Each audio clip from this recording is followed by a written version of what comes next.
Hello guys, welcome back to my channel. My name is Sa. I just like to post videos about art vlogs, Asian dramas, and so on.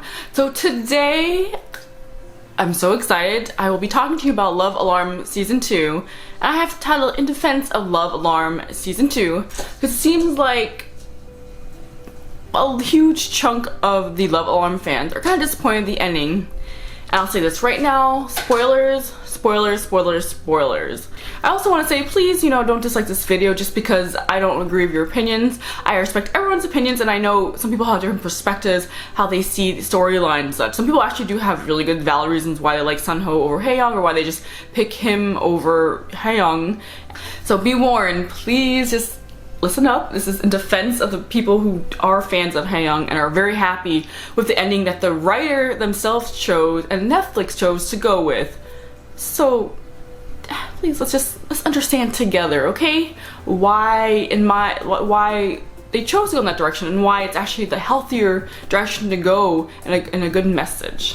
Alright, you've been warned, let's get right into it. It seems like a lot of the fan base is really disappointed in the ending because in the first season, Sunho was geared towards the main lead guy, and he ended up not getting JoJo in the end. It actually ended up being second lead guy, Haeyoung, which Netflix switched in season 2 as Haeyoung being really the main lead guy, and then Sunho actually taking the back burner on this season where he was more playing a second lead guy, which is very interesting, and I actually commend Netflix for doing that.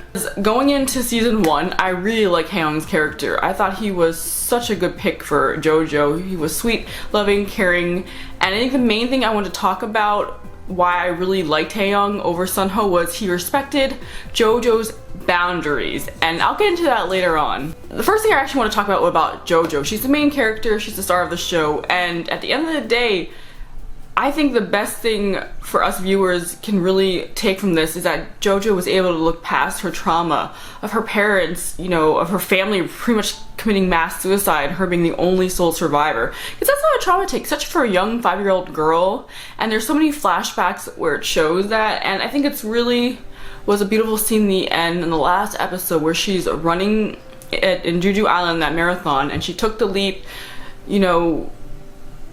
took on her fear head on because that's where her parents had passed, and she was able to come to terms with her past because it has her hugging her former 5-year-old self and really accepting that it's okay to live, it's okay to love and to be loved. And with the ringing world, her Instagram social media that she posts, she always felt alone because she didn't really feel like she deserved to live when her whole family died. And I think that's part of the things that people forget about. JoJo has a lot of trauma, and of course, that's not a complete excuse to treat people the way that you do in a negative light if that's the case.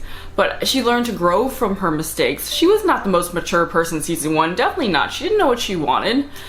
She just tried to keep everything closed up inside. So I think that was such a nice step up for Netflix to portray JoJo in such a realistic, relatable way where she has a lot to deal with. She's not perfect by any means, and none of these characters are.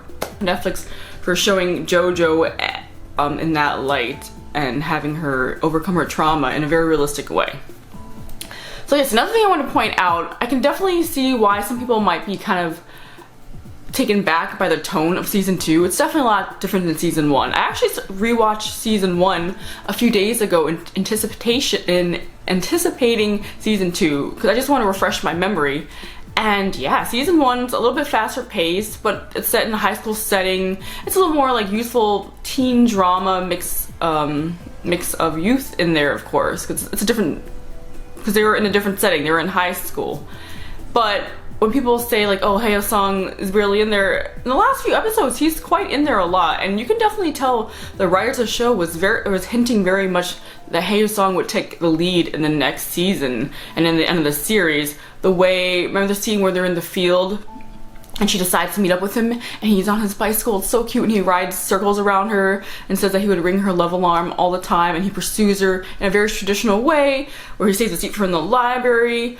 And he actually genuinely pursues her in a way that we would in normal life and not just depend on a love alarm or an app, which I thought was really well done. And then that's why when I saw the trailer for season 2, I'm like, oh my goodness, they're gonna step it up and give Haeyoung his chance to shine. That was really exciting. Let's be real. When do you ever see a Asian drama, Korean drama, where the second lead guy actually takes the front seat and ends up getting the girl? Very small case where that ever happens. And it was just so nice that Netflix went this way. Start off with saying why Sunho is not a good pick for JoJo in the long run, or they would say endgame. He does not respect her boundaries whatsoever, and he showed that in season 1 and also in season 2. Season 1, do you remember? Just please rewatch the series just so you can like see things in a different light. In season 1, he knew that Haeyoung liked JoJo for a very long time. He followed her right off the bat just because he was intrigued that his best friend liked her. That's it. There's no other reason. He really didn't even know JoJo before he started pursuing her on day 1 and then asking to kiss her randomly out of curiosity. They didn't love each other then. It was just out of curiosity because they're young and they just wanted to experience what it was like. So that was not love at all by any means. So yeah, it's kind of like not really cool to pursue your best friend's crush on day 1 just because you're curious. So remember that, guys. Sunho did do that. And also remember, JoJo had a boyfriend at that time. I don't remember his name, but I remember he was in judo class. Remember that. He still pursued her knowing she has a boyfriend. And that's the reason why Haeyoung did not pursue JoJo, because she did have a boyfriend and he respected that. And he didn't want to be no homewrecker. And he just kind of observed her from afar and kept his distance. I mean, because he still liked her, but he didn't want to like be invasive to her relationship. So that's props to him for doing that. Alright, next up about Sunho. In season 2, he pretty much does the same thing he does in season 1. Like, please rewatch it, because I'm not like trying to put Sunho in a bad light. He's young, you know, he has a lot of growing up to do, and that's part of the show from season 1 to season 2. It's a 5-year jump. And Sunho, when he first meets JoJo again in a long time, what does he do? He grabs her, he yells at her, demands answers.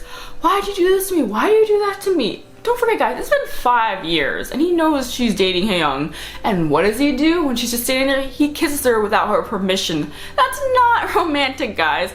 I know the poor guy is like in misery and still loves JoJo, but come on, he kissed JoJo without permission. He just kissed her, and you could tell she was not digging at all. She was just silent, just standing there. Because it was just like weird for her. Also, Sunho also has a girlfriend of like 4 or 5 years. It seems like a very sweet girl, Yuko.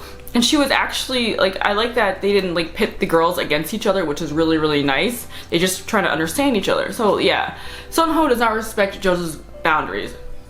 I will say they definitely have good chemistry together in season 1. Soho and JoJo's chemistry was really nice. It was that like. It was a different type of chemistry the way Haeyoung has chemistry with JoJo, which I will follow up with right now. So with Haeyoung and JoJo's relationship, their chemistry was more like a very sweet, slow burn where you develop friendship, no, where you develop love that grows. You know, not all love is everlasting where it's fiery and just burning passion all the time. You need more than that to make a long-lasting relationship. Especially when you get older, you realize that. And from experience, when you're young and you're in love, everything feels so young and new. But if you don't have loyalty, if you don't have trust, if you don't have a bonding relationship, if you don't communicate with each other and not be possessive and just learn to like let each other have their space, it's not gonna last, guys. This famous quote, "Love is patient, love is kind," really is true in what long-lasting love is. Remember, Haeyoung had an arc when he was meeting his dad for the first time because he was in jail, and he just wasn't comfortable enough to tell JoJo because he was scared what she would feel like. We all have our doubts and insecurities, so it was natural for him to feel that way. And you know what? JoJo understood. He's like, it's okay. When you have the chance to tell me, I'm here for you. I'm gonna listen. And vice versa. Haeyoung knew JoJo was going through all this trauma, losing her family, and with her family situation, just so much going on in her life, and he was willing to respect that and keep his distance and her space when she was ready, and not ever once like make her feel pressured or forced because he liked her or because he wanted to know her. Where Songho character, he's definitely a little bit more impatient, you know, let's look at his background, okay? The guy is very well off, very rich. Of course, he has a lot of his family issues where his, you know, his dad's a politician and his mom is an older actress, and they have a lot of issues on their own. But Sunho has so much going more for him. He's just miserable because he doesn't have JoJo, but he can do so much more. He still has a good privileged life. You know, he can try to help make amends with his mom maybe, and try to put effort and not just resent her because of the way she didn't really take care of him as a mother like he should have. And also, remember, there was this one line where he said that he was locked in the house and he couldn't get out, but he did admit that if he really wanted to, he could have escaped. And the scene, sorry, my cat, Yuki, it pans to the window and it shows that he could have actually went out the window. He could have he could have had a lot of different ways to get out of the house, but he chose not to. He thought he could wait it out and things would just go back to normal, but time changes people change over time. And then that's something I can definitely understand why people were taken back by this season 2, because there definitely was a lot of long, lingering shots. I will admit, there are some scenes that just kind of like stretched out a bit, but I feel like season 2 they're going for more a contemporary feel, and they really want you to feel the moment, these long, beautiful shots, and the emotions that these castmates were feeling, or that the characters were feeling. They were definitely going for a more whimsical cinematography vibes. I don't know how to explain it, but it definitely was a different vibe from season 1. Season 2 was a more mature approach. Things weren't just like go, go, go. It was just, they really let you live in the moment, really made you feel the scenes, and things happened naturally. And I think that's what I really love about season 2. They showed Haeyoung and JoJo's relationship build up, mature, and grow. How they checked up on each other. They text each other, oh, you want to meet up for lunch? Oh, let's do this. I'll pick you up after work. I'll pick you up after school. I'll wait for you. There are so many sweet scenes where instead of telling you and throwing in your face and just, oh, like passion, like Sunho and JoJo in their first season 1 where that was in high school, this is when they're out of high school. They're like in college, some are working full-time and have jobs. They're 5 years older. They're in like their early to mid-20s now. They're no longer like in their late teens. So they've matured and grown up, and relationships are handled differently when you're older. You know, you can't just meet people in school and that's it. You have real life, jobs, and so on. And I thought that was a really nice approach, how JoJo and Haeyoung's relationship was so realistic, so real. Especially me being older, like it just to me, it like I connected more in a way for their relationship because it was just so realistically done. And then even when they had their misunderstandings, they were still able to kind of talk about it, and it didn't like last such a long time where there's all these crazy misunderstandings and such.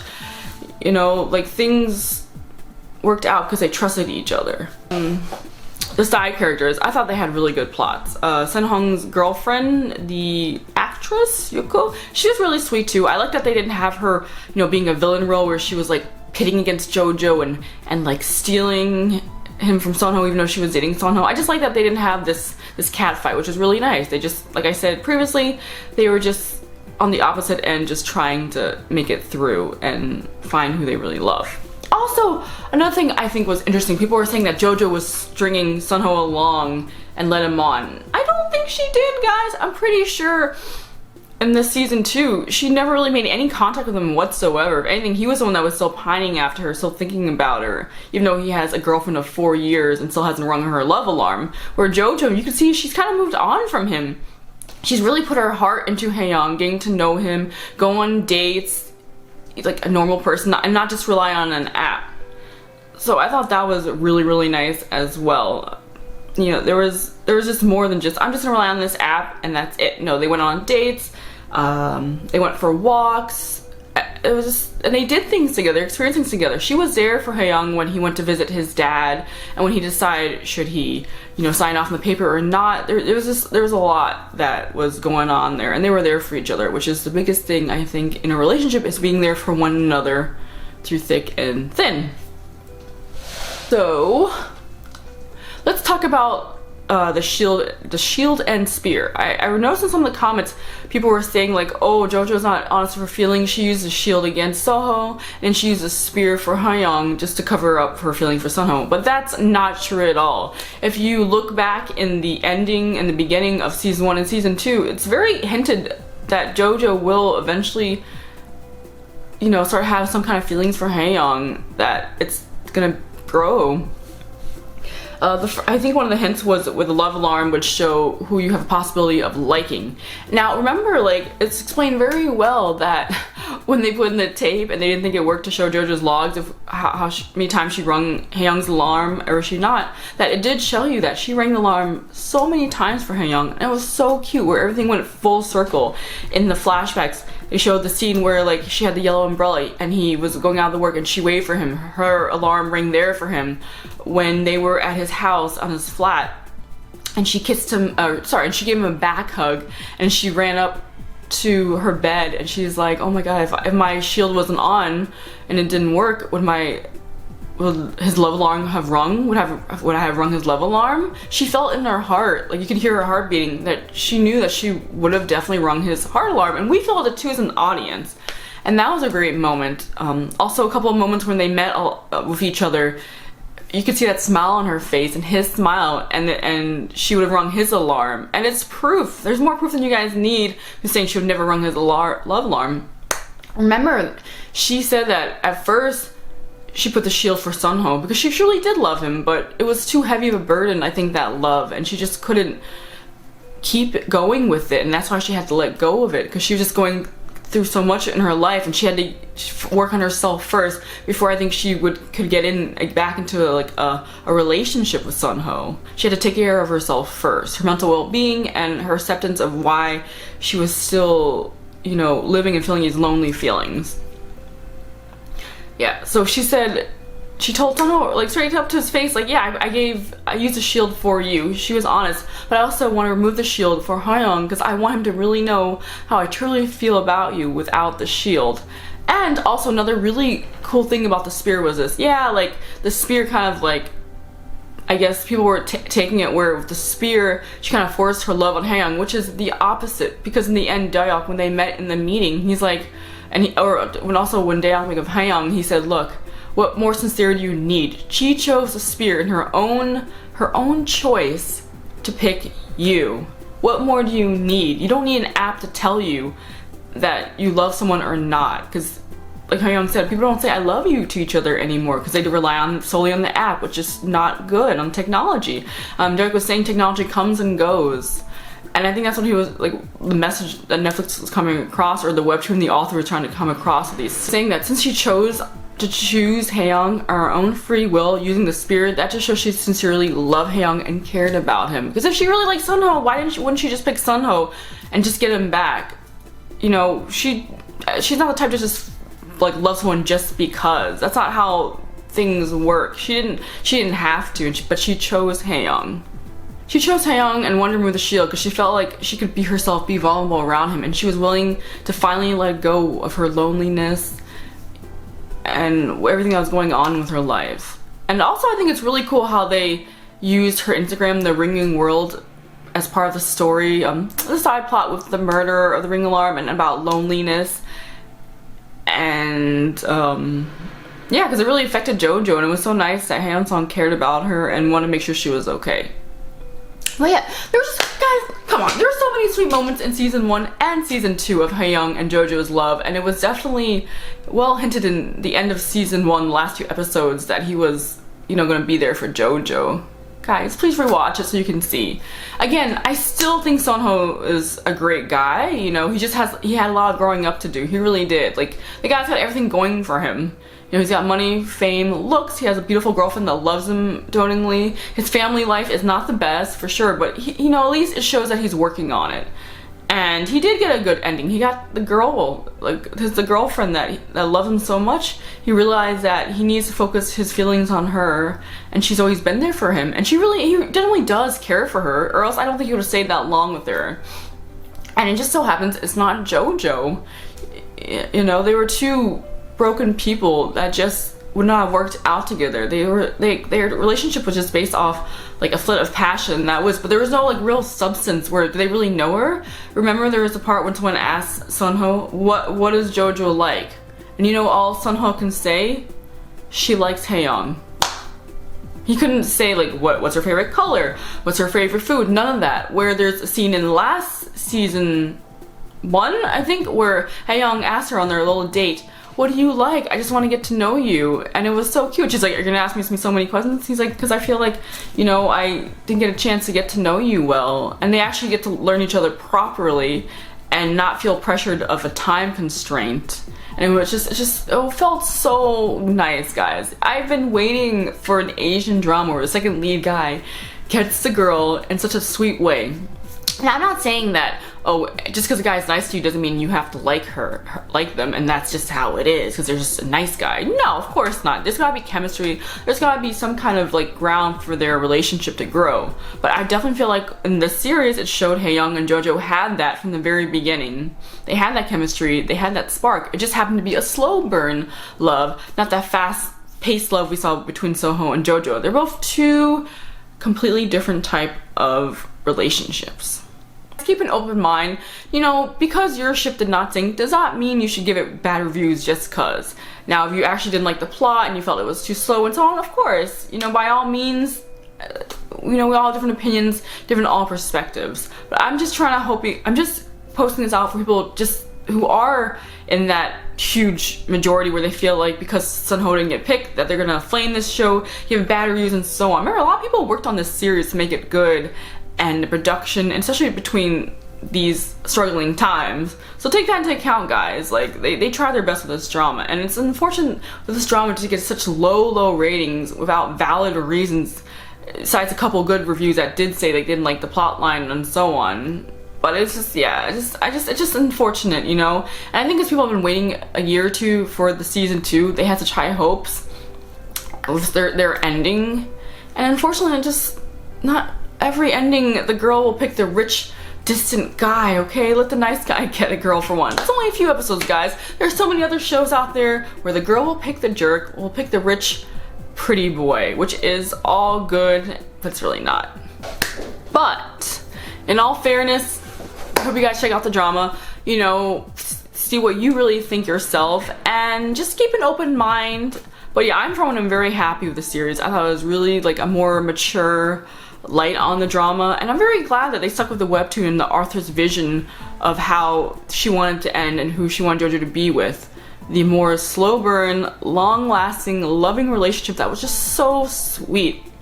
And there was definitely a couple of touching moments, but I think one of the most touching moments between JoJo and Haeyoung was in the last episode where she's like ending her run in the marathon and she sees Haeyoung waiting for her, and it was just so beautiful. He looked so handsome, she looked so pretty, and she ran towards him, and it was just beautiful. The shots for Jeju Island, it was just, wow, what a scene, guys, what a scene.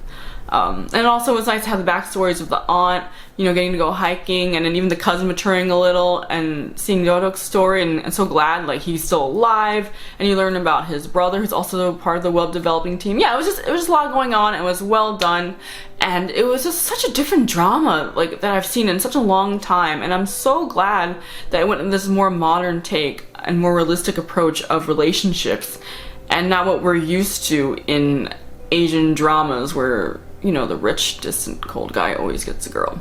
But yeah, I definitely want to make a next video about how we're trained with all these Asian Korean dramas to pick guys just because of their looks and because they're rich, and that makes it passable for them to do these actions and things to the main girl that in real life, it's not cool. It ain't cool. But yeah, sorry if I got a little sidetracked and rambling. I definitely might post another video because I kind of like was all over the place. I just have so many feels for this show. I think it's great, and I wanted to post this video out just in defense of Love Alarm Season 2. So check it out, keep an open mind. Yeah, so I was really quite happy with the show. Very, very good. Alright guys, until next time, take care, bye! Also please guys, don't be too harsh in the comments and the dislikes. Just my opinion. Okay? Alright, bye!